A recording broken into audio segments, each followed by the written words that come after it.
Greetings, ladies and gents, and welcome to today's edition of Tales from Outer Space, where I take stories from across the internet and read them for your entertainment. This particular story is called No Eyes to See, written by the Oz Nerd. Being blind isn't so bad.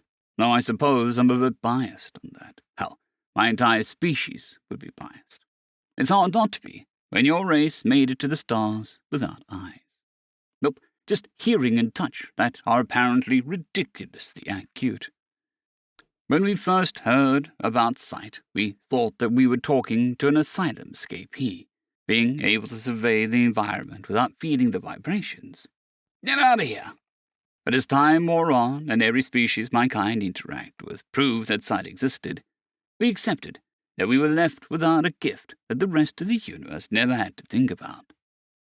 After a while, we treated sight how the rest of the universe has treated it. We didn't.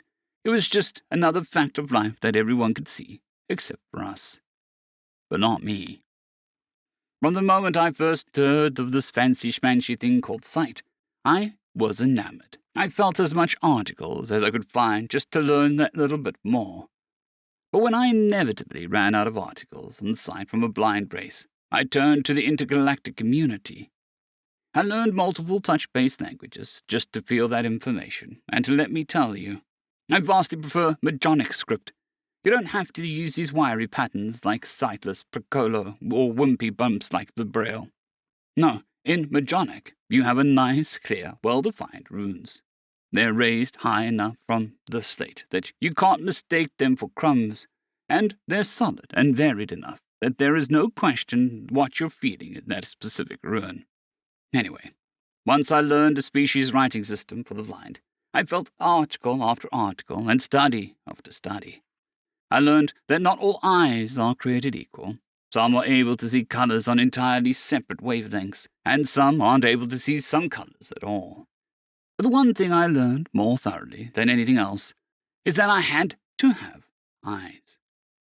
It took some doing. My coffers were crying by the end of it, and many of my political allies balked at the notion.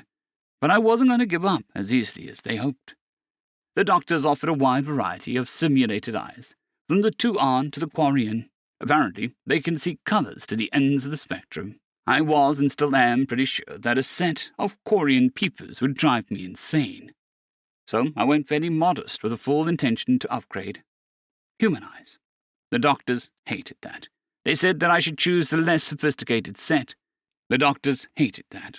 They said that I should choose a less sophisticated set. But I'm not going to spend that many shells and not get what I paid for. I believe the good my offer would do for the facility convinced them. I even offered to fund research, but they said that I'd done enough. Surprised the human team I sought out accepted my offer, especially after the war. The revi that prompted the monologue stared vacantly at the third stone heart, their back limbs wavering between genuine interest and utter boredom. Sorry, I've been rambling. Still, I'm looking forward to the procedure. Feeling that his long statement had finally reached its close, the third stone heart returned his facial plates to their neutral position and simply waited. The waiting room was quiet, leaving little but the heartbeats of its occupants to paint the picture. The small room was occupied by a Ravi and a Pu'al and a Hive Tizuk, 2 humans and a third stone heart. The Ravi had turned back to the room. Their back limbs had returned to a calm, almost relieved posture. The Nepal across the room was engrossed in a book they procured from a nearby shelf. The ink was too ingrained into the pages for the third stone heart senses to detect their contents. Tizuk Hive was quietly buzzing about the room in its organized fashion. The Mind Queen sat in the corner seat, her eye stalks trained upon the swarm. The 2 humans sat side by side, an adult and a child. The younger human cradled her left arm and was silent, tears running down their face. The larger of the 2 held her arm and their similar companion.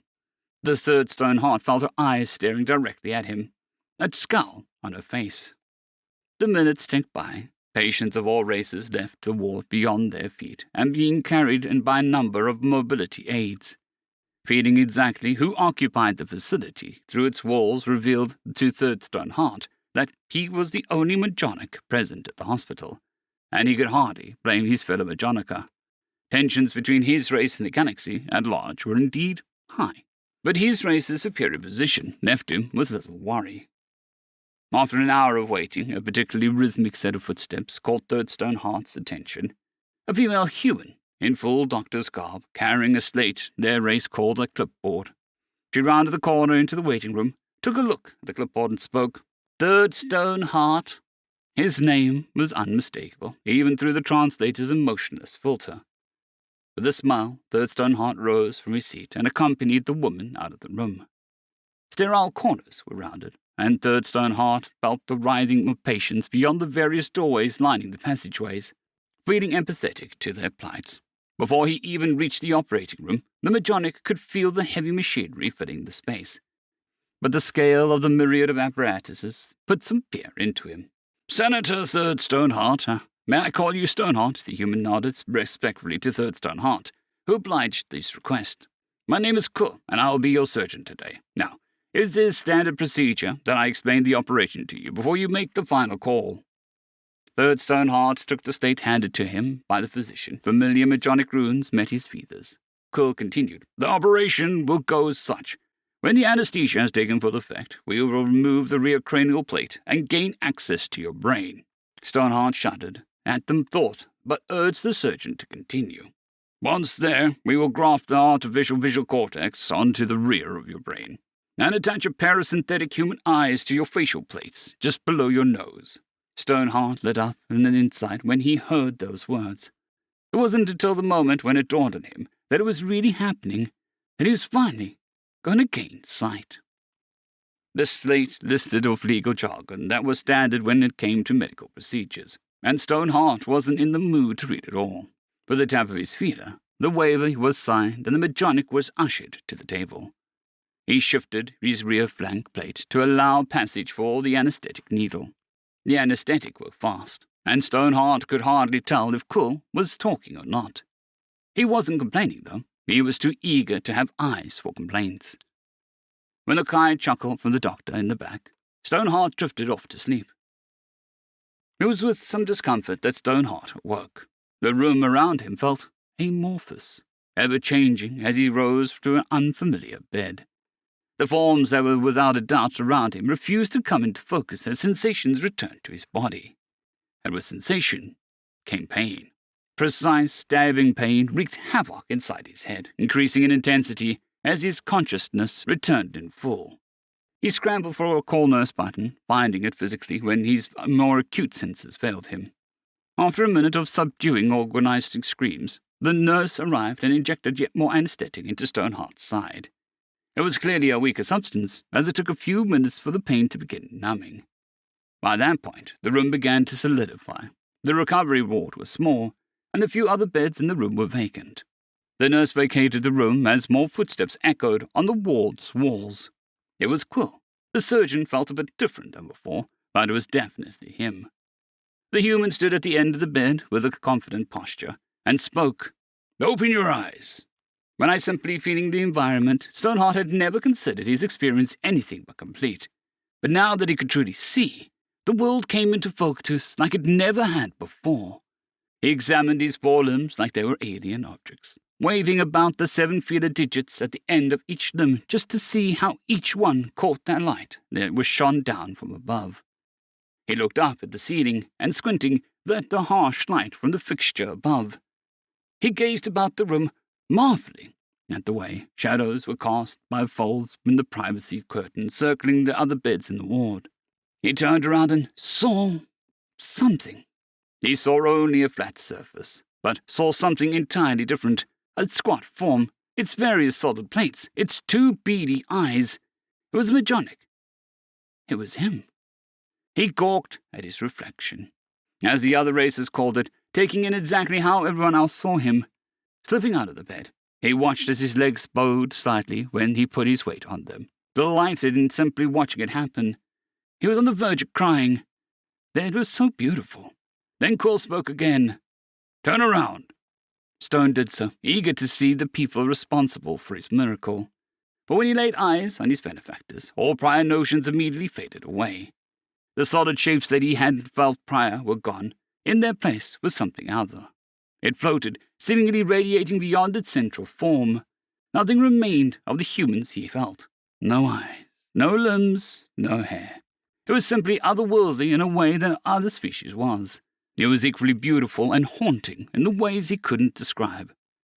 With effort, Stoneheart closed his eyes with the intent to sense the evidently hiding humans, and the solid forms he had felt prior was gone. Nothing in its place. "Never again will you know that, Lar," said Quill authoritatively. Stoneheart's eyes shot open, scanning the room for the human to whom that voice belonged, and found nothing but the floating thing. Its colours seemed to shift in ways that Stoneheart had only heard hearsay of, and hearsay was definitely unrelated to humans. With a mix of curiosity and umbrage, Stoneheart stepped forward to the thing. "Who are you? What are you? And what happened to the humans that were just here?" Stoneheart immediately regretted talking to the unknown entity, but it was too late to retract his questions. "You look upon the humans as you speak. I am Quill."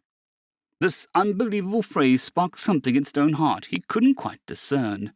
All he knew is that he took offence to the obvious joke at his expense. "Don't lie to me," retorted Stoneheart. "I know what humans are supposed to look like, and you're not human." "The beings you perceived were merely what your limited senses could identify. You lacked the means of grasping out true forms." There was no urgency in Quill's thing's voice. "Are you insulting me?" "Truths are not insults."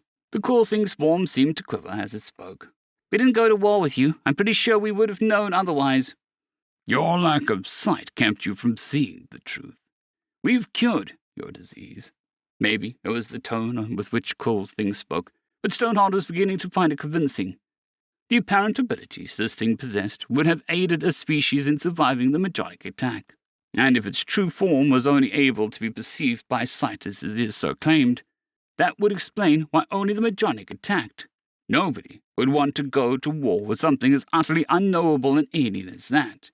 No, he was just being psyched out. He wouldn't falter. "No, this is an illusion. You're not real." Stoneheart summoned what boldness he could. He reached out for Quilthing for his feeders. If it was an illusion, he'd feel nothing. He felt something. Something warm, pleasantly so. It was familiar, like the embrace of his father, yet thoroughly different. Then it was cold, like a nice winter day. Then it was something different, a sensation Stoneheart had no words for. It was nice, almost heavenly. He felt the want, the need to be fully immersed in that sensation. Then he felt only bitter pain engulf his every fibre. He fought, needing to feel that transcendent sensation again, but stepped away when he could not withstand the pain no longer, and as quickly as it had come, the pain faded. Stoneheart looked up at the being. "No, no, I need—" He stopped. What was he doing? This thing was claiming to be human just to make him feel nice for a moment. He wasn't an addict seeking another fix. He was a senator. He closed his eyes and shook his head. He wouldn't be controlled by a talking blob cloud thing. Once more, Stoneheart gazed upon the thing, intending to get to the bottom of the sensation. But as he looked, the amorphous, radiating thing drew him in. Shapes and colours that fired every positive neuron in his brain swirled around within the thing. It was mesmerizing, tantalizing, magnificent in ways he couldn't possibly describe. Despite hypnotizing display, the Quill thing's words rang loud and clear. "You begin to understand the truth. You understand the beings whom you decimated. You understand the crimes your kind have committed." Stoneheart did understand it. He understood it all. The aggression his kind acted with, the cruelty of his race's tactics, the barbarous crime that was their final stroke. He wanted, no, needed to atone, even if he wasn't directed in war. In a ceremonial display of regret, he shifted the plates of his body such that every available inch of bare skin was on full display, even the plates that still needed time to heal. He lowered himself to the ground and spoke with complete sincerity. "I'm sorry for approving anti-human propaganda. I'm sorry for advocating for the war. I'm sorry for giving public approval for the general's tactics." The next words caught in his throat, but he forced them out. He had to. "We're sorry for glassing Earth." A silence followed. Cold, dangerous silence. The world itself seemed frozen in time. Then a warm, beautiful sensation engulfed Stoneheart. The sensation he felt prior. He looked up at Quill.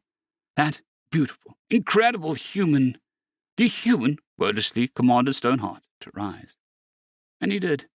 Every second spent obeying Quill simply felt right, as though it was what Stoneheart was made for.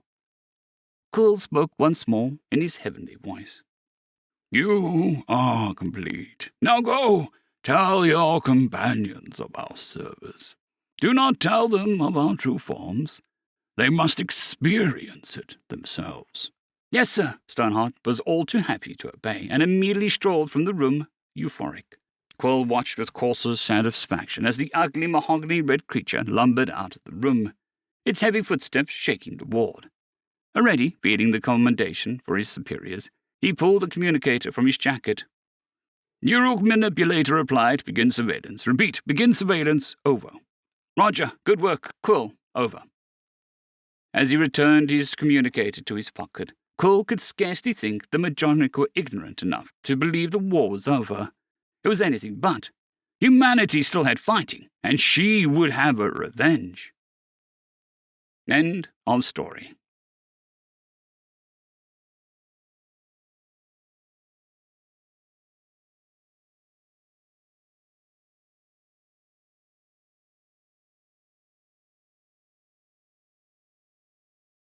I'd greatly like to thank our Tier 5 channel members, Caspar Arnholtz, John Creighton, Manatharia, 050, Dragzoon WRE, and Elijah Silvercross. Thank you very much.